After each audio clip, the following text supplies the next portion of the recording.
ოპოზიციის გათვლაც ხო ეს იყო რომ ამ პროტესტების ფონზე და საგარეო იზოლაციის ფონზე მისი ხელისუფლება ჩამოიშლებოდა.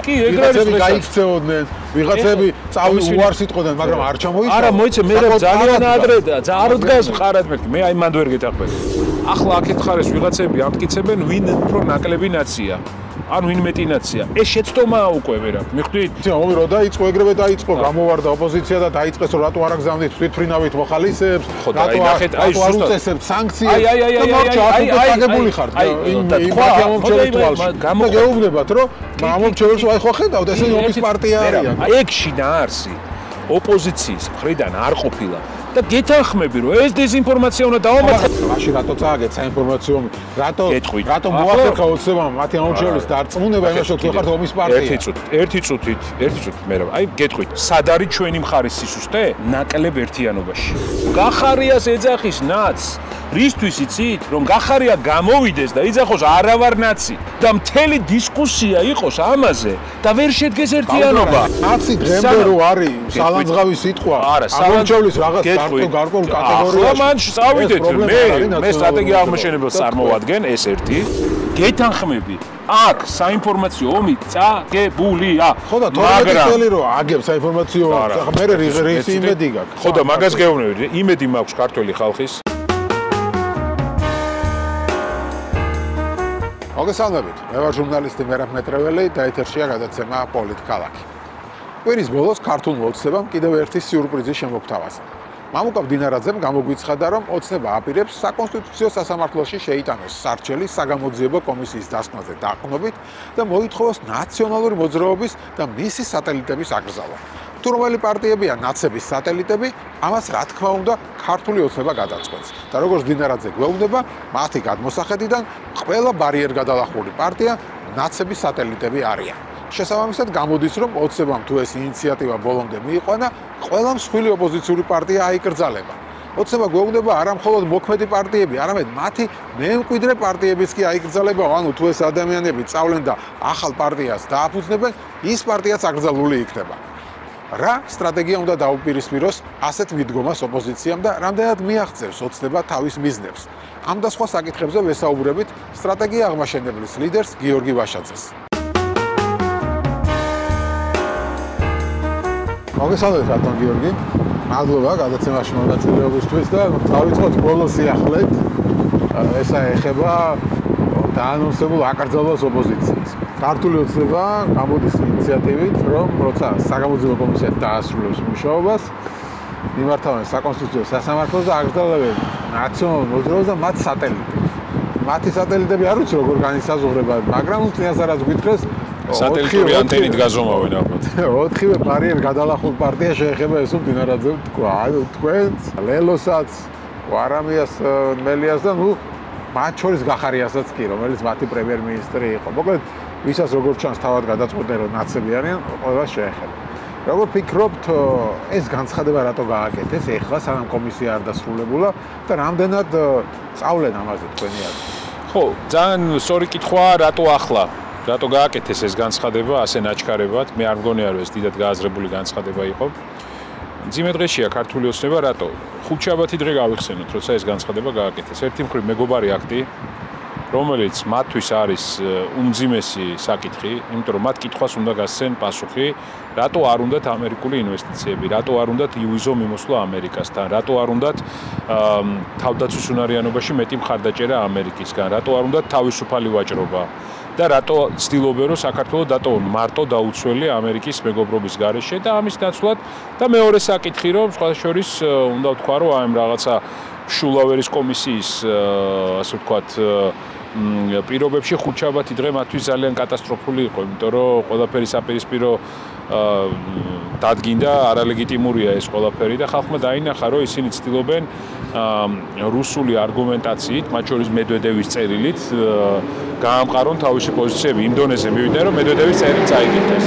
შესაბამისად ამოცანა დაუდგათ, რომ ეს მძიმე დღე მეორე დღეს გაგრძელდებოდა და რამით უნდა გადაეფარა და გამოხდნენ უცებ დაიწყეს პარტიების აკრძალვაზე საუბარი. ამიტომ, როდესაც მათ ინიციატივას ვისმენ, ჩვენ უნდა გქონდეს ძალიან კონკრეტული ტესტი.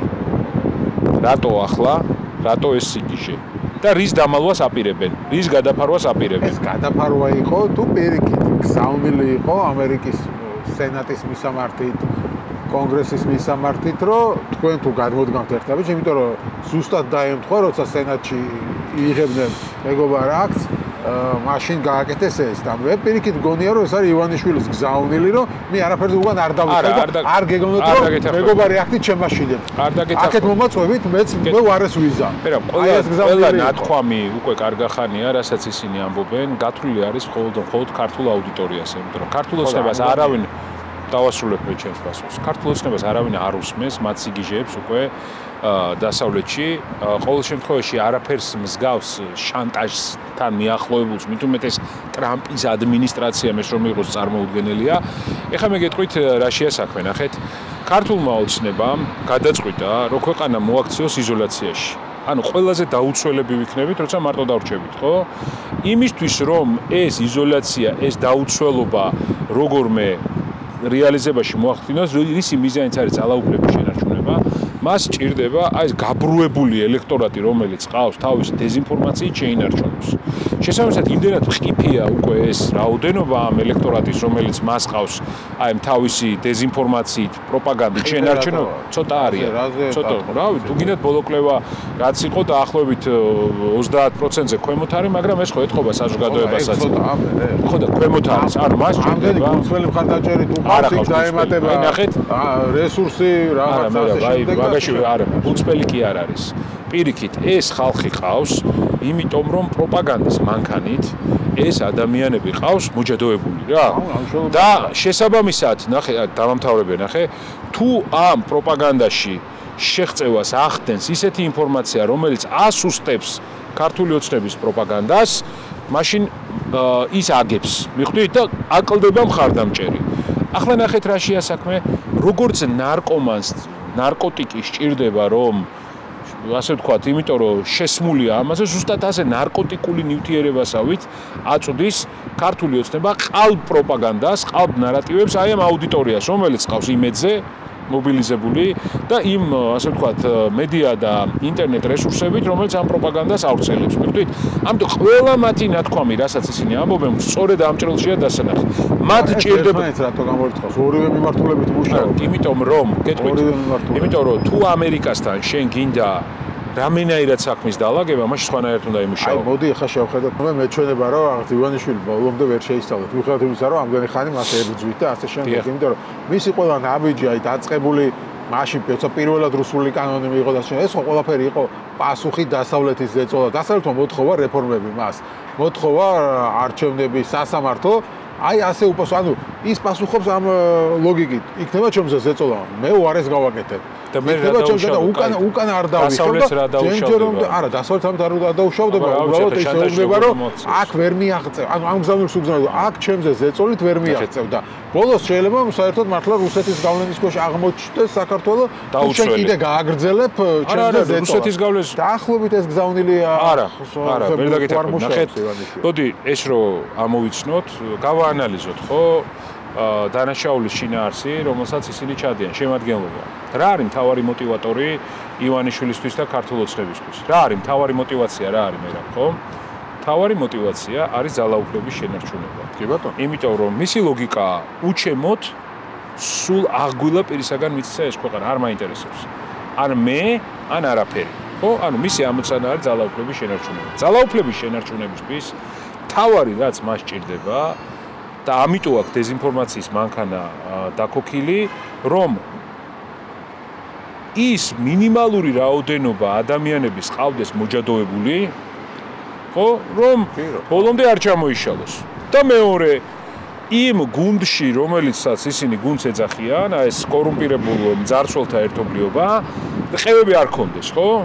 ამისათვის ყევა რო არ ქონდეს შიგნით და მესამე მოახდინოს ჩვენი, ვინც ვიბრძვით ამ უსამართლობის წინააღმდეგ, ჩვენი დემორალიზება რა. ეხლა ნახეთ რა ხდება. აი ამ ამოცანიდან გამომდინარე, კიდე ერთხელ გეუბნებით, როდესაც მაგალითად კოცი რომელიმე გამოდის და შეურაცხყოფას პერსონალურს აყენებს ევროპარლამენტარს ან ამერიკელ სენატორს, იმან ძალიან კარგად იცის, რომ ეს იმხელა ზიანია ამერიკასთან და ევროპასთან ურთიერთობაში, ხო? რომ შეიძლება ვერც გამოასწოროს, მაგრამ ამოცანა არის ქართული აუდიტორია, რომელსაც აჩვენებს, რომ მე ძმაო იმხელა შლეგი ვარ და ისეთი ძლიერი ვიცი რომ ესმის, არ აინტერესებს მეთქი ის, მიხვდით? ივანიშვილის ამოცანა ის კი არ არის ევროპასთან დაალაგდეს. ივანიშვილის ამოცანა არის იზოლაციაში მოაქციოს ქვეყანა და ავტორიტარული მმართველობა განიმტკიცოს. მანუ, მისი ეს როგორ გონიათ ეხლა თუ ის მოახერხებს როგორ ავტორიტარიზმის გამტკიცებას და თან ამას გაუტარებს ამერიკა, ევროპა და დაალაგდება ვარსიტყვის ამაზე? ზუსტად მაგას არა, ნახეთ, ზუსტად მეგარი, არა, მე ჩვენისთვის ავართ. ჩვენ ვიბრძვით იმისთვის რომ არ გაუტაროს არც ამერიკამ, ევროპამ და პირველ რიგში ქართულმა ხალხმა. ოღონდ პრობლემის, ანუ ნახეთ, დანაშაულის თავარი შემადგენლობა კარგად თუ არა მოხსენით, ჩვენ შედეგზე ვერ გავალთ. ანუ მისი ამოცანა ამ გზავნილებით კიდევ ერთხელ გეუბნებით რა. არ არსებობს დასავლური დემოკრატიული სახელმწიფო, რომელსაც შენ რომ ელაპარაკები ტონალობით რომ აუკრძალაო პარტიებს, დავიჭერ ოპონენტებს და ასე შემდეგ, სადმე ეს შანტაჟი მით უმეტეს ივანიშვილისგან ვინმე მიიღოს რა. როგორ საკითხია, მაგრამ ივანიშვილის როგორ უყურებს ამ ხო და მასე ხო და კიდე ერთხელ ყველა ამ ნაბიჯის თავარი გზავნილი არის, რომ ეს ასე ვთქვათ, თავისი მყიფე ერთიანობა შეინარჩუნოს, რომ ის კი არ თქვას, რომ მე მეგობარი აქტი რომ მიიღეს დავსუსტი. არა, მე ძლიერი ვარ. მიხვდით? ეს ორი კურდღლის მოკვლა ხდება. ანუ ნახეთ, იქ პირიქით ზიანდება მეთქი მაგას გეუბნებით. შეხედეთ რომ დავაკვირდეთ როგორ გამithარდა ბოლოს მოვლენდება. ტრამპის მოსვლის მერე. კი ბატონო. ანუ ტრამპი რომ მოვა, ისინი ამბობდნენ ჯერ რომ აი ჩვენ 20 იანვრის მერე ყველაფერი კარგად იქნება. რომ მოვიდა ტრამპი და არაფერი არ მოხდა 20 იანვრის მერე დაიწყეს ოდნავ უკან დახევა და ლაპარაკების შესახებ რომ აი თუ deep state და ამარცხებს, მაშინ ყველაფერი კარგად იქნება, ანუ დავლაგდებით ტრამპთან. გავიდა რაღაც ხანი და ელჩი, ამერიკის ელჩი, წავიდა ვაშინგტონში, დაიბარეს იქ, როგორც ჩანს სახელმწიფო დეპარტამენტში, იქ მიიღო რაღაც ინსტრუქციები, ჩამოდის ელჩი აქ, ხდება საგარეო საქმეთა მინისტრს და ამ შეყოლის მერე ამბობს, რომ ჩვენ გადავეცით პირობები მას, ხო? მისი განცხადებიდან ეს აზრი გამოდიოდა, რომ რაღაც პირობები რის შემდეგაც შეიძლება ტრამპის ადმინისტრაცია დაალაგდეს ქართულ ოცნებად. და როგორც ჩანს, ეს პირობები ისეთი არის, რომ ივანიშვილი მის შესრულებას არ აპირებს. ამ ეტაპიდან ასე ჩანს. ანუ ის მიხვდა თან რა გააკეთეს ამ დროს მეგობარი აქტის განხილვა გადადეს სენატში. დაელოდნენ ივანიშვილის მეგობარი აქტი არ გადაუდიათ. ნუ ცოტა სხვა საკითხებს, სხვა თემების გამო გადაიდო და არა მეგობარი აქტის. მაგრამ ნუ მაინც მე თამაშაშოეს რომ ისინი ელოდებოდნენ ამ პირობებზე, რაც ელჩმა გადასცა, რა პასუხი იქნებოდა აქედან, რადგან აქედან არისო დადებითი პასუხი, მეგობარი აქტი გავიდა სენატის კომიტეტში და ივანიშვილის მიხვდა რომ ეს მატარებელი დაიძრა და იმის ვაგივრად რომ რაღაცა თქვა დაიწყოს ამერიკასთან მოლაპარაკება და ამ პირობებზე მუშაობა, უგზავნის მესიჯს რომ მე უკან არაფერზე არ დავიხებ. გავიგე. კი ბატონო. მეც წავალ ვარსკვლავსკენ. მაგრამ კიდე ერთხელ ვამბობ რომ არ აქვს ივანიშვილს ეს ასე ვთქვათ ძალა რომ ძლიერის პოზიციიდან ელაპარაკოს ამერიკასთან ევროპას. მე ამაში არ გეთანხმები და კიდე ერთხელ ვამბობ რომ ყველა ამ ნაბიჯის თავარი სამიზნე დავამთავრებ თუ შეიძლება დიდხანს გისმენთ ხო? ყველა ამ ნაბიჯის თავარი სამიზნე არის ქართული საზოგადოება, რომელსაც უნდა უჩვენოს, რომ თქვენც დაგაეჭოთ, რომ მოქმედებს კი ივანიშვილზე რამე? მოქმედებს და პირველ რიგში თავისი ეს მყიფე ერთიანობა შეინარჩუნოს და ჩვენ დაგვაეჭოს, არაფერი არ ჭრის ამ კაცზე. ძლიერის პოზიციიდან ელაპარაკება, სინამდვილეში მასზე ეს ყველაფერი ჭრის. ხო, აი მოდი მაშინ ამაზე ვილაპარაკოთ. ეს მინდა მეკითხა, თქვენ ამბობთ, რომ არ აქვს ძლიერის პოზიცია. რაში გამოიხატება ეს, რომ დღეს ის დასუსტებული? აი კონკრეტულად რაში გამოიხატება? მას გეტყვით. ისინი არიან იზოლაციაში, როგორც ქვეყნის შიგნით, ასევე ქვეყნის გარეთ. აღიარება არა. ეს ხელისუფლება არა, გავიგე, აღიარება ხელისუფლებას ნებისმიერ. ეს არ მოქმედებს. გავიგე, არა, ეს არის წინააღმდეგობის ხაზი, რომელიც ჩვენ ახლა ავირჩიეთ. ჩვენ ხომ მშვიდობიანი გზით წავედით. ჩვენს აი ამ გამძლეობას და აი ამ რეზისტენს, აი ამ წინააღმდეგობის ხაზის ურღვეობას აქვს გადამწყვეტი მნიშვნელობა. ჩვენ ხო წავედით გზით, რომ ერთ დღეში ვერ გადავტეხ, მაგრამ გადავტეხ ყოველი შემდგომი დღე. გაცილებით მძიმეა მისთვის ვიდრე აქეთა მხარისთვის. ჩვენ ერთი მთავარი საკითხი გვაქვს, რომ ურღვეობა ჩვენი წინააღმდეგობის ხაზის უნდა იყოს ერთსულოვანი. არ უნდა ჩამოვიშალოთ. მისი გათვლა აქამდე იყო რომ ვიღაცას გადაიბირებდა, ვიღაცას გამოწევდა, აქეთ ვერ მოახერხა. ხო, მაგრამ ოპოზიციის გათვლაც ხო ეს იყო რომ ამ პროტესტების ფონზე და საგარეო იზოლაციის ფონზე მისი ხელისუფლება ჩამოიშლებოდა. ვიღაცები გაიქცეოდნენ, ვიღაცები წავის უარს იტყოდნენ, მაგრამ არ ჩამოიშალა. არა, მოიცე, მე ძალიან ადრე და არ დგას მყარად მეთქი. მე აი მანდ ვერ გეთახმები. ნახეთ, ძალიან ადრე აკეთებ დიაგნოზს რომ არ ჩამოიშალა. ეს ყველაფერი არის დროის საკითხი. გავიგე, მაგრამ დღეს გაცილებით სუსტია ქართული ოცნება, ვიდრე იყო თუნდაც 2-3 თვის წინ. იმიტომ რომ არ არის აღიარებული და ყველა თხოვს ახალი არჩევნების ჩატარება საერთაშორისო ასპარეზზე. მან 3 თვე იმუშავა იმისთვის, რომ სადმე მაინც რამე შეღწევა მოეხდინა და ვერ მოახდინა.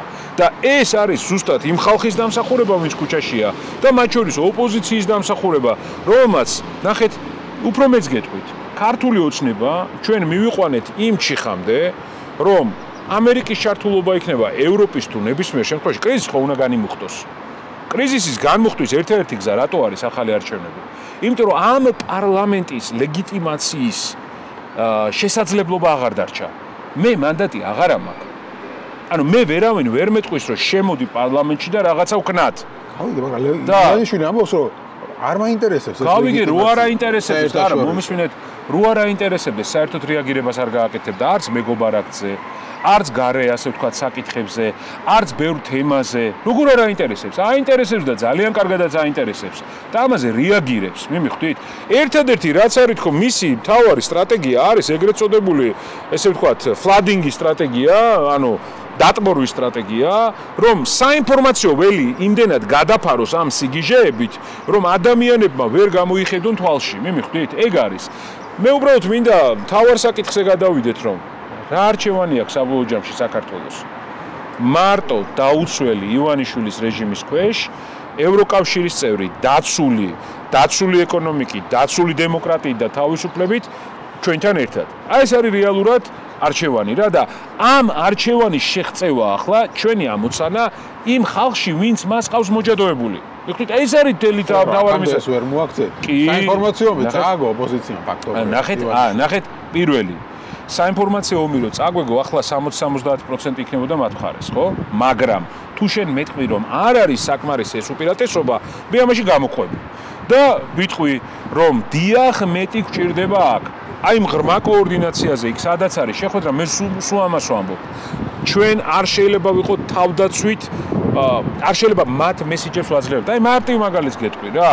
პირობითად მათ შემოიღეს ეს კომისია, ახლა აქეთ ხარეს ვიღაცები ამტკიცებენ, ვინ უფრო ნაკლები ნაცია.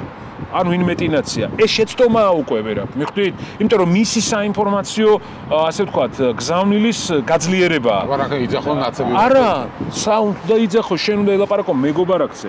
შენ უნდა ელაპარაკო იმ უპირატესობაზე, რაც გაქვს. შენ უნდა ელაპარაკო, რომ იმას მიყავს რაც არის სიმართლე, იზოლაციისკენ, მარტოობისკენ, მარტო დარჩენილი საქართველო იქნება მარტივი ნადავლი რუსეთისთვის. მიხვდით? ამაზე უნდა ელაპარაკო, რომ ევროკავშირია დაცულობა, ნამდვილი დაცული მშვიდობა ევროკავშირთან ერთად არის, თორემ მარტო თუ დარჩა საქართველო. რა დაცვას და რა მშვიდობაზე ვლაპარაკობთ, ისე გადაგივლის რუსეთი, რომ თვალსაც არ დაახამხამებს. სუმა კითხვას სვავ, ღმერთმა უკნას და 2008 წელი რო გამეორდეს საქართველოში.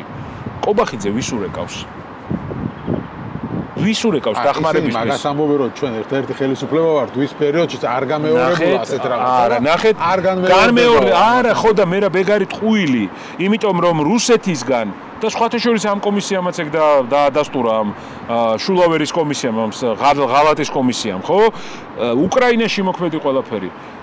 რუსეთისთვის ნაკლებ მორჩილება არ არსებობს. მიხვდით, რუსეთისთვის ფსკერი მორჩილების არ არსებობს. მე გაგახსენებთ. შევარნაძის პერიოდი ავიღოთ. ესენგეში შევიდა. შინაგან საქმეთა მინისტრი, უშიშროების თავდაცვის მინისტრი მისცა რუსეთს. რა მიიღო პასუხად? 2 ტერაქტი. 95-ის და 98-ის აფეთქებას უპირებდნენ კაცს, მოკლას უპირებდნენ. და თქვენ გონიათ ახლა, რომ თუ დაუწვება რუსეთს ივანიშვილი, ეს ამით დაკმაყოფილდება, მეტს მოითხოვს. იგორ გიორგაძეს ჩამოიყვანს და დასვავს ივანიშვილის ნაცვლად. რა თუნდა ივანიშვილი? უფრო მეტად მართული უნდა, უფრო მეტად კონტროლირებადი უნდა, უფრო პირდაპირ დოქტრინაში უწერია იმას რა ქვია რუსეთს, რომ მის სამეზობლოში ქაოსი არის მისი სტრატეგიული მიზანი. მიხვდით?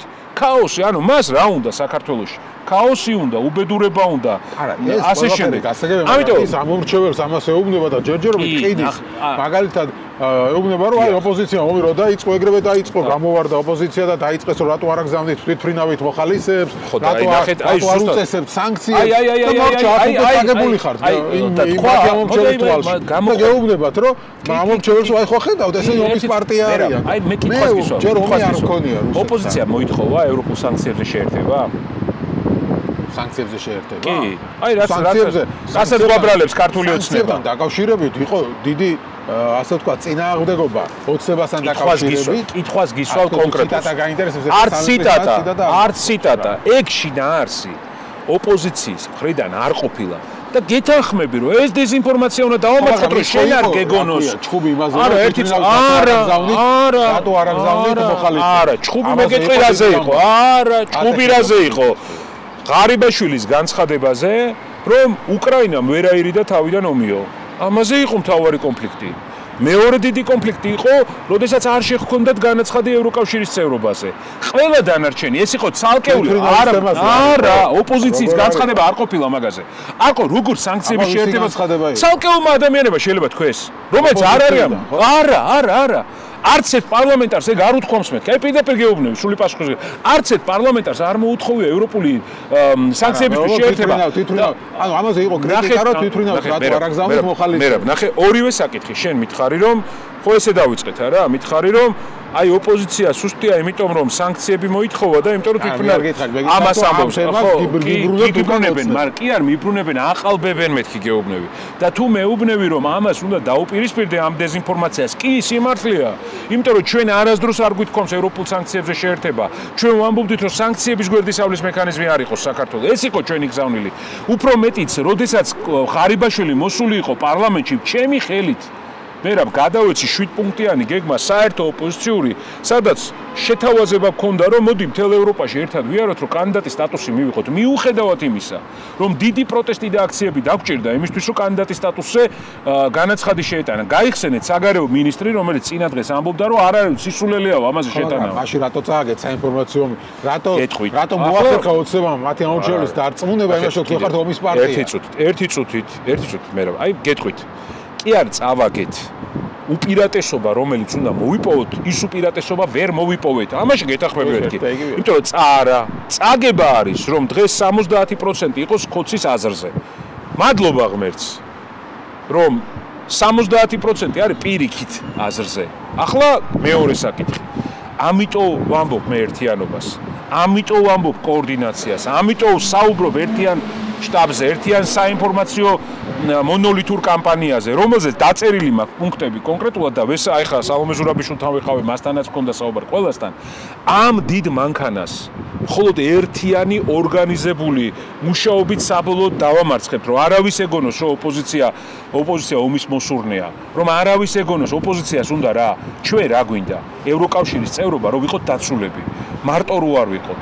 ეკონომიკა მინდა რომ მქონდეს დაცული განვითარებული და ამის გზა არის ევროკავშირი მინდა მეგობარი აქტი რომ უვიზოთ ვიარო ამერიკაში რომ ამერიკული ინვესტიციები შემოვიტანო რომ ამერიკასთან აქტია ოცნება რა თქმა უნდა იმიტომ იმისთვის ეგრეა მაგრამ ნახეთ მე დღეს დილიდან ზუსტად მაგაზე დავიწყე მთელ მედიასთან კომუნიკაცია რომ დავატრიალო საკითხი მეგობარი აქტის განხილვაზე რომ არ დარჩეს ისევ საზოგადოებაში როგორც დარჩა მაგალითად სანქციებზე არასწორი შტაბეჭდილება რომ ხალხმა იცოდეს რომ მეგობარ აქტში წერია უბიზო მიმოსვლა საქართველოსთან მეტი ამერიკული ინვესტიცია წერია ქართველი ახალგაზრდების სწავლა უცხოეთში წერია თავდაცვის უნარიანობაში მხარდაჭერა და თავისუფალი ვაჭრობა იქ სანქციების წერია ხო კი ამაზე ნახეთ როგორ წერია ეს არის რასაც გთავაზობ მაგრამ თუ შენ დემოკრატიას ხელყოფ პოლიტპატიმრები გყავს არჩევნებს აუქმებ მაშინ სანქციები დაგემუქრება დიახ ესე წერი ანუ ორივე ნაწილია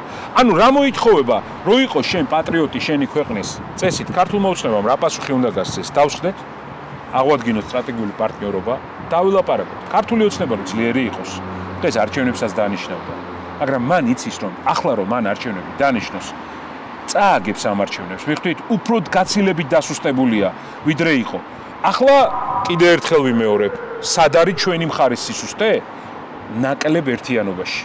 თუ ჩვენ გამყოფ საკითხებს ბევრს ვაყენებთ, მაშინ ჩვენ ვსუსტებით.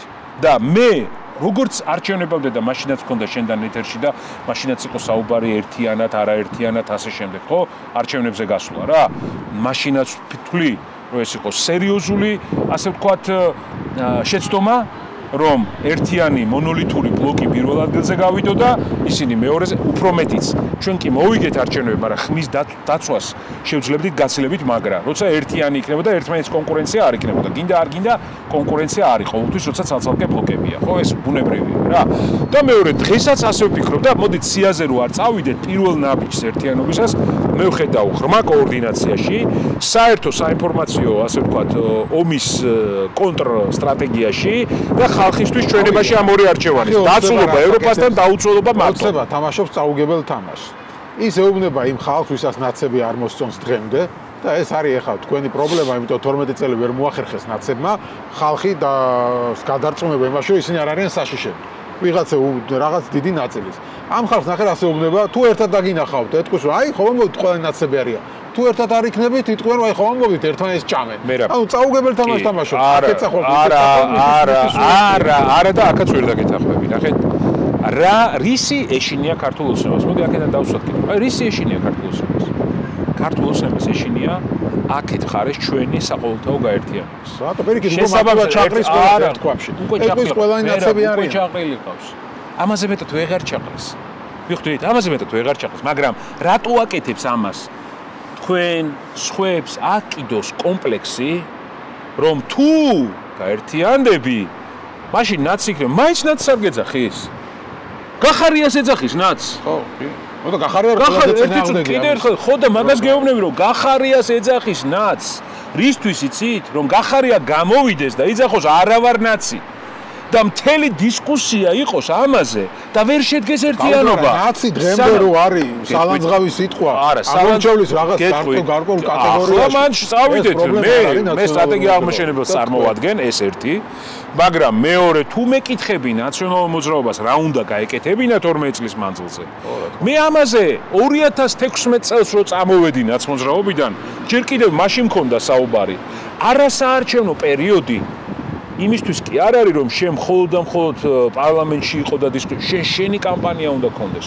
12 წლის მანძილზე ქართულ მოძრაობამ მილიონები დახარჯა, რომ რა წარმოდგენებიც იყო ის გაეღრმავებინა, გაიგე? და პატარა ექცია უზარმაზარ თემად და ადამიანებს, რომელიც მაშინ პატარა იყო და საერთოდ არ იცნობს იმ ეპოქას, ხო? მათ გონებაში დაეხატა რაღაცა შავი ღრუბელი. გეთანხმები აქ საინფორმაციო ომი წაგებულია. ხო და 12 წელი რო აგებ საინფორმაციო, მე რისი იმედი გაქვს. ხო და მაგას გეუბნები, იმედი მაქვს ქართველი ხალხის, იმედი მაქვს საღი აზრის. მე 2016-დან მოყოლებული 2018, როდესაც სხვათა შორის 800,000 კაცმა შემოხაზა 5 ნომერი, რო იცოდეთ. 2000 ხო და კი, იმიტომ რომ დაიყო უფრო, ვერ გაერთიანდა. მაშინ გაერთიანება ვაჩვენეთ.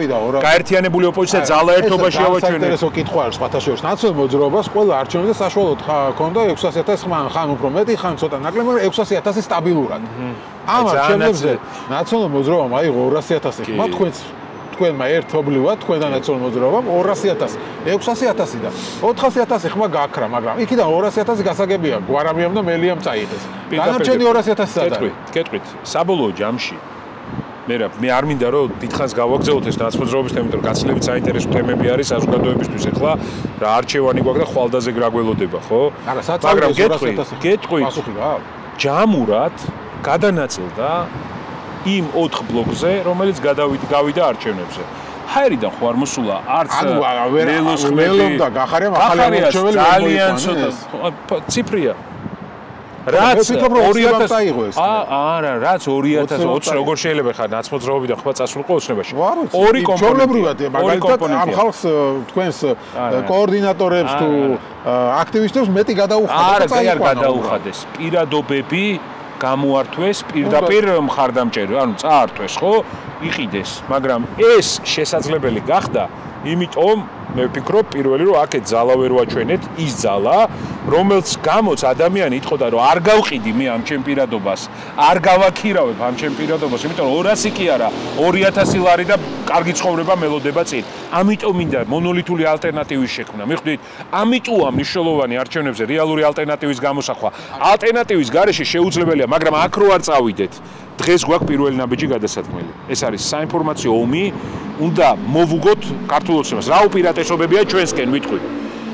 ჩვენსკენ არის ბუნებრივი სწორი მხარდაჭერა ადამიანების გულწრფელი სურვილი საქართველოს იყოს ევროკავშირის წევრი, დაცული, ერთიანი, ძლიერი სახელმწიფო. იქეთ ხარეს არის სიყალბე, ხო? მეორე, ჩვენსკენ არის ბევრი, როგორ ვთქვა, ცნობადი, ანუ ადამიანი, რომელსაც უსმენს გარკვეული აუდიტორია. მიხვდით? ბუნებრივად უსმენს. იქნება ეს სოციალური ქსელი, იქნება ეს მსახიობი, იქნება ეს ექიმი, იქნება იქეთ ძალიან ლიმიტირებულია ეს რესურსი, ხო? აგერ ხედავთ ევროვიზიაზეც კი ისეთი ადამიანი გაუშვეს, არავინ არ ვიცით ვინ არის, ხო? იმდენად ლიმიტირებულები არიან არჩევანში. ძალიან ცოტანი არიან დარჩენილი. მიხვდით საზოგადოებრივ ადამიანს, ანუ გოგა ხაინდრავათ იწყება და გოგა ხაინდრავათი მთავრდება ქართული ოცნების მთელი, ასე ვთქვათ, საზოგადო მოღვაწეები ჭყალებში, ვთქვათ, გოგა ხაინდრავაზე, ხო? აი გარი რა, გოგა ხაინდრავაა მაქსიმუმი. დანარჩენი საერთოდ არ ვიცით ვინ არიან, რომ გამოყავთ ვიღაცეები. არც ვიცით, ვიღაცა აი ადამიანი გამოვა ეკონომისტი, არ ვიცით საერთოდ ვინ არ გაგვიგია. ნამდვილად აზრი არ არის ეკონომიკაში, მაგრამ იმ ფრაზას რაც უნდა გაიმეოროს უწერენ და მე აწერენ ექსპერტს, ხო? აი ეს არის რეალობა. აქეთ არის გაცილებით მეტი ადამიანი. ეხა ნახეთ. ხო, ნუ ის საერთოდ კატასტროფა რა, აღარც მინდა გავიხსენო. და ნახეთ ეხა რაში არის საქმე, ჩვენი ამოცანა რა არის? ეს გაფანტული ძალები, რომელიც გაცილებით მეტია ვიდრე მეორე მხარე, შევკრათ ერთ საერთო სტრატეგიულ საინფორმაციო, ასე ვთქვათ, ველში, რომ შეკრავთ ეგრევე ამბობს რომ აჰა, ყველა ნაცები არის. ერთი წუთით, ნახეთ, აი მან დავბრუნდეთ ისევ. ჯერ არ ვსაუბრობ ერთ სიაზე, არ მუშაობ, მერაბ ეგ მუშაობს მანამ სანამ დაკომპლექსებული იქნებით მაგით. როგორც კი ამ კომპლექსს მოვიხსნით, როგორც კი ამაზე მედიაში აღარ დავიწყებთ ლაპარაკს. მორჩო იტყვის კი ნაცი ვარ? არა, კი ნაცი ვარ არა. როდესაც მას დაუშვავენ კითხვას, შენ ნაცი ხარ? მან უნდა უთხრას, მეგობარ აქცე მელაპარაკე. ევროკავშირის წევრობა რატო დამაკარგვინა? რატო დაუმტრიეთ თავპირი ახალგაზრდებს? რატო გიზის ციხეში ხალხი? და არა ის რომ ამტკიცოს, არა ვარ ნაციო, არა ვარ ნაცის მტკიცებაში, უფრო ნაცი გამოდიხარ ნებისმიერი. არა ვარ ნაც რომ ამტკიცებს რომელიმე, გაცილებით ნაცი გამოდის, იმიტომ რომ გახარიასაც აღმოაჩნდა რომ პარტიაში ყავს ყოფილი ნაცები. რა ვიცი, მეზრიშვილიო თუ ისა, ხო? მაგალითად სხვებიც ახლა აღარ ჩამოვთვი, აღარ მინდა შევიდე ამ ჩამონათვალში, იმიტომ რომ ესეც მათი დახმარებაა. მიხვდი, ყავს, რა თქმა უნდა, ყავს და თუ ხა ბუნებრივია რომ ვიღაც ან ნაცმოძრაობაში იყო, ან ქართულ ოცნებაში. ხო, ვიღაც ჩვენთანაც არის, ვინც ქართულ ოცნებას უჭერდა მხარს. გავიგე. ვიღაც 2012 წელს ძალიან წინააღმდეგი იყო ნაციონალურ მოძრაობას, მაგრამ შეიცვალა დრო, გავიდა დრო. მიხვდით, მერაბ და ერთადერთი რითიც ამას უშველით იგნორი ამ თემის, იმიტომ რომ ამ თემით დაკომპლექსება უნდა დავასრულოთ.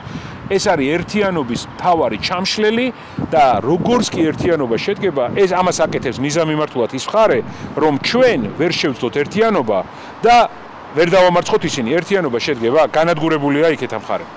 და ხალხიც მაგას ელოდება. ხალხი რას ელოდება? აი რა, მოდი აი ღია გქოთ, რას ელოდება? სალომე ზურაბიშვილი. რა არის მთავარი? აი ხო და რა არის? გეგმის პირველი ნაწილი, სალომე ზურაბიშვილი. პოლიტიკური პარტიები, საზოგადოებრივი ტიპები, ხელი-ხელ ჩაკიდებული, დგანან ერთად, ამბობენ დღეიდან სანამ ივანიშვილს არ ვიშორებ, ყველანი ვართ ერთად. დამერწმუნე ეს ნიჰილიზმი, რაც არის, აი 15 წუთში გადაწყდება.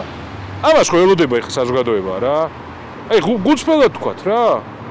იმიტომ რომ არ არის საკმარის, რო იყოს საკმარისი ცალკე ჩემი საუბარი დღევანდელი ბრიფინგი, რაც გავაკეთე და ქუჩაში ადამიანს რაც შევხვდი ან გუშინდელ აქციაზე რაც მივედი, კი ბატონო, არ ამოვიღებდი ხმას, მაგრამ ვიცი რომ ცალკე ჩემი რესურსი საკმარისი არ არის. როგორც პარტიებზე, ასევე ჩვენზე პოლიტიკურ ოპოზიციის ლიდერებზე, ხო?